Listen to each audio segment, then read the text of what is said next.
Shallallahu Alaihi Wasallam ditanyakan kepada beliau tentang hukumnya air laut.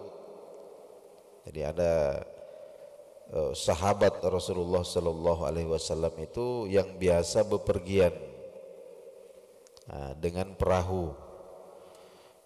Kemudian bertanya kepada Nabi tentang bagaimana hukumnya air laut itu.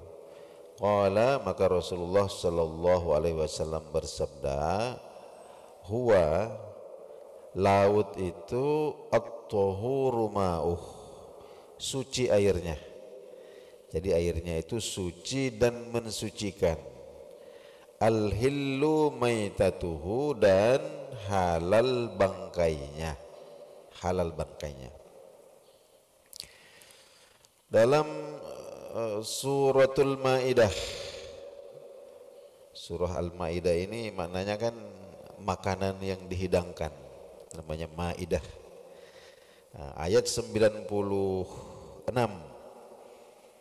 Allah Subhanahu wa taala firmankan, uhilla lakum saydul bahri wa ta'amuh. Ya, uhilla, dihalalkan, lakum, ya, bagi kalian.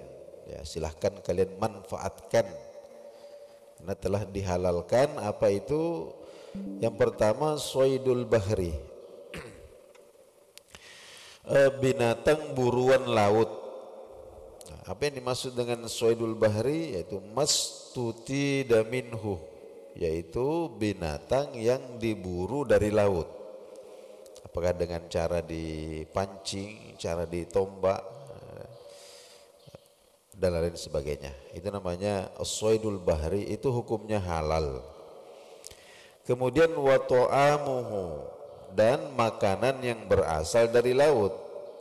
Apa yang dimaksud dengan makanan yang berasal dari laut? Qala Ibnu Abbas, ta'amuhu maitatuhu. Nah, jadi Ibnu Abbas radhiyallahu taala anhuma berkata, yang dimaksud dengan makanan yang berasal dari laut adalah bangkai binatang laut. Jadi kalau buruannya itu tadi yang didapatkan dalam kondisi hidup-hidup, dipancing kah atau dijala. Nah, sedangkan ta'amuhu ini juga halal. Yang dimaksud dengan ta'amuhu itu adalah bangkai binatang laut. Jadi semuanya itu halal tanpa pengecualian. Wa fis sahihaini, dalam sahihain, ya, maksudnya Bukhari Muslim, disebutkan sebuah hadis an Jabirin radhiyallahu anhu, dari sahabat Jabir bin Abdullah radhiyallahu anhu, anna Nabi sallallahu alaihi wasallam, baginda Nabi sallallahu alaihi wasallam itu ba'atha sariyatan, ya, pernah mengutus satu kompi pasukan. Ya, satu kompi itu kira-kira jumlahnya 300 sampai 400 orang. Min ashabihi, dari sahabat-sahabatnya. Nah, jadi diutus satu kompi ini untuk melakukan satu ekspedisi. Nah, sampai mereka ini melewati pesisir laut. Fawajaduhu tan kabiron, ya, mereka menemukan ikan besar.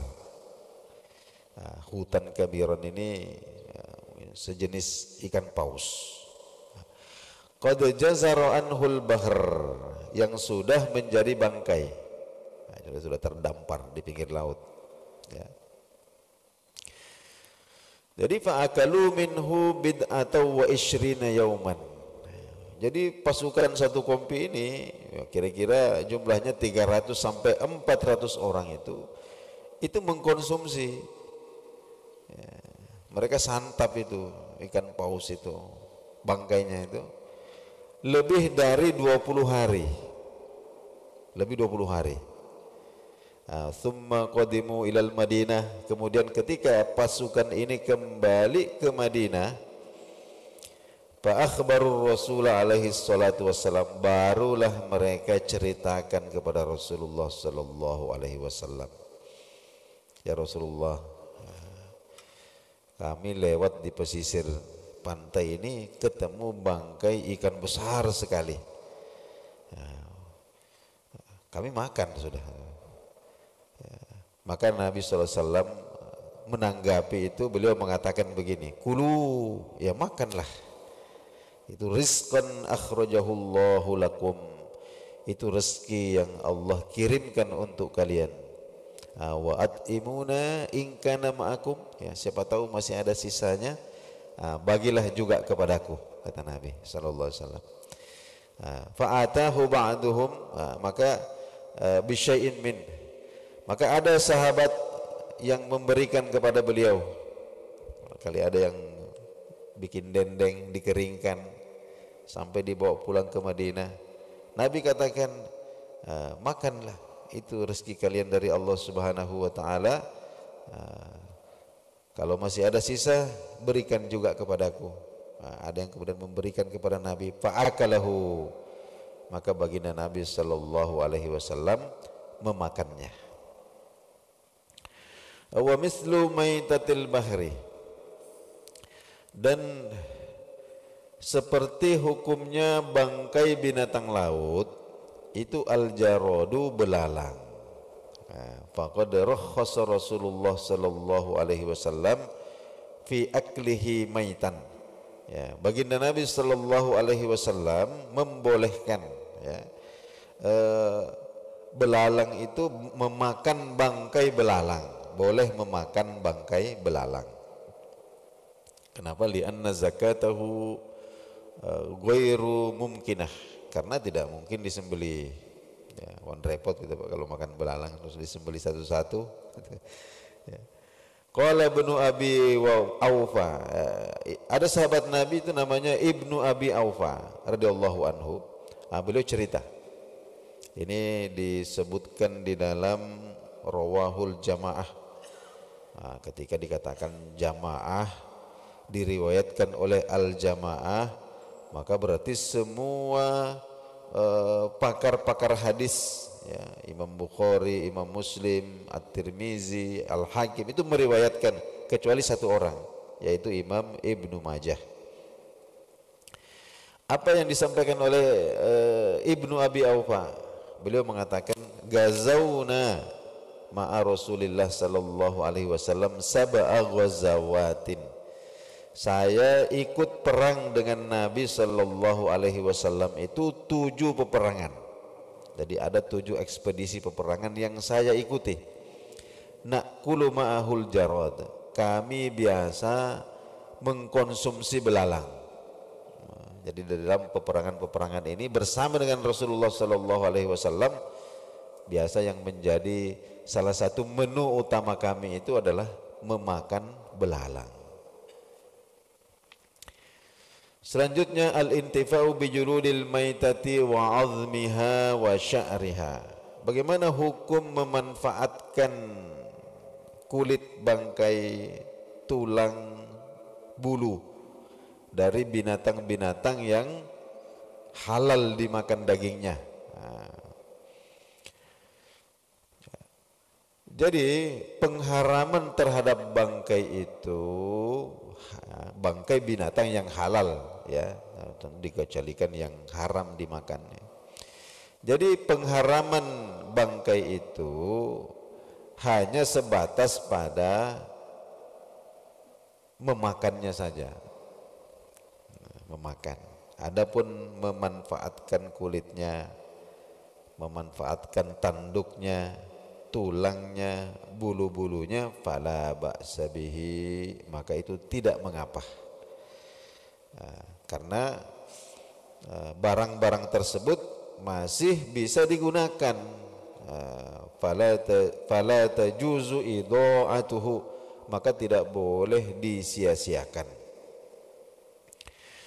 Ini dari sahabat Nabi Abdullah bin Abbas.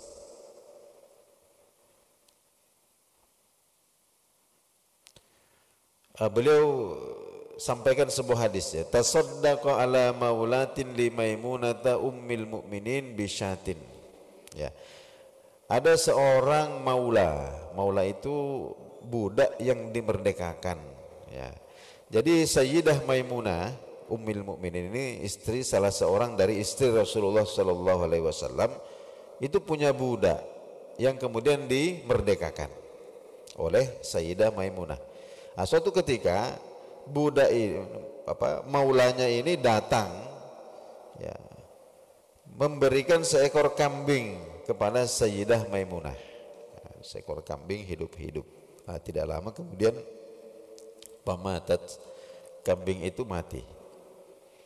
Famarra biha Rasulullah sallallahu alaihi wasallam. Kemudian Rasulullah sallallahu alaihi wasallam melihat bangkai kambing itu. Faqala, maka beliau bersabda, hala akhadtum ihabaha. Mengapa tidak kalian ambil kulitnya? Pada bagtumuhu, lalu kamu sama ya, fantafa'tum bihi, lalu gunakan. Faqalu, maka orang-orang mengatakan, ya Rasulullah, innaha maitatun. Nah, itu kan bangkai. Faqala Rasulullah sallallahu alaihi wasallam, maka Rasulullah sallallahu alaihi wasallam bersabda, innama hurrima akluha. Yang diharamkan itu hanya memakannya saja. Kemudian baginda Nabi sallallahu alaihi wasallam dalam hadis ini juga sudah menjelaskan tentang bagaimana cara mensucikan kulit bangkai itu, yaitu ad-dibaru, dengan cara disamak. Disamak ini sudah kita jelaskan kemarin pada kitab fikih. Jadi dibersihkan semua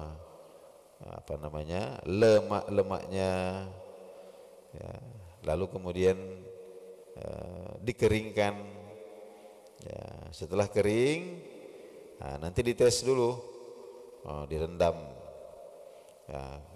Kalau direndam ini kok masih ada aroma busuk, berarti belum. Jadi keringnya itu harus kering maksimal. Nah, itu namanya disamak. Jadi ya, kalau kulit bangkai itu sudah disamak, maka hukumnya sudah suci. Bisa dijadikan sajadah untuk sholat, bisa dimanfaatkan dan seterusnya. Dalam satu riwayat, baginda Nabi SAW bersabda dalam Sahih Muslim disebutkan, idza dubigal ihab faqad tahura. Jika kulit bangkai itu sudah disamak, faqad tahura, maka sudah menjadi suci. Jadi bapak-bapak, ibu-ibu, masyarul muslimin, jemaah subuh sekalian rahimakumullah. Inilah dahulu kajian kita subuh hari ini. Setelah besok subuh kita lanjutkan tadi, kita lanjutkan kembali masih tentang pengecualian-pengecualian. Jadi ini dikecualikan dari bangkai, tidak digolongkan sebagai bangkai yang diharamkan adalah bangkai-bangkai binatang laut, juga belalang. Itu benda. Tapi ada juga nanti keadaan yang dikecualikan. Maka kita dibolehkan ketika itu untuk mengkonsumsi bangkai. Dibolehkan dalam kondisi tertentu. Ini akan kita uraikan pada pertemuan kita subuh mendatang, insyaallah. Inilah dahulu kajian kita subuh hari ini. Mari kita sama-sama akhiri dengan doa kafaratul majlis. Subhanakallahumma wa bihamdika asyhadu an la ilaha illa anta astaghfiruka wa atubu ilaik. Wassalamualaikum warahmatullahi wabarakatuh.